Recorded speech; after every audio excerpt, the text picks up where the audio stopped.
इमरान भाई की अगर आप बात करूं, अगर जितना भी आप मेरा सोशल मीडिया देखें तो मैं इमरान भाई को हमेशा मैंने बहुत सपोर्ट किया। और इमरान भाई वो होते थे कि मैं जब 9-10 साल का था तो मैं बिस्तर पे लेट के उनके मेरे कमरे में दीवार पे उनका पोस्टर लगा हुआ होता था और मैं उनकी तरह बनने की कोशिश करता था कि मैंने इनकी तरह बनना। मैं ख्वाब देखता था तो इमरान भाई को ख्वाबों में देखा करता था। तो ये तो मेरे इमरान भाई थे। और मैं हमेशा 97 में 96 97 में सबसे पहले मैं इमरान भाई के साथ एज अ क्रिकेटर, वो मुझे जलसे में लेके गए थे, मैं गया था और हमेशा मैंने उनको सपोर्ट किया। उनका विजन, इमरान भाई का जो विजन था वो एक लीडर का विजन जो होना चाहिए एक लीडर का।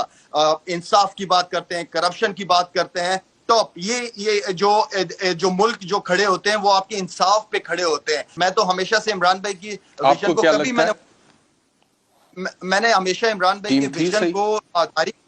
और मैं ये समझता हूं कि इमरान भाई के साथ देखें, इमरान भाई क्रिकेटर थे, स्पोर्ट्समैन हमेशा कम बैक करता है और बड़ा स्ट्रॉन्ग कम बैक करता है। लेकिन वो कम बैक उस वक्त करता है जब उसके मुश्किल वक्त में वो अपनी गलतियों को रियलाइज करता है कि यार मैं मुझसे कहाँ गलती हुई है, मैंने कहाँ गलती की।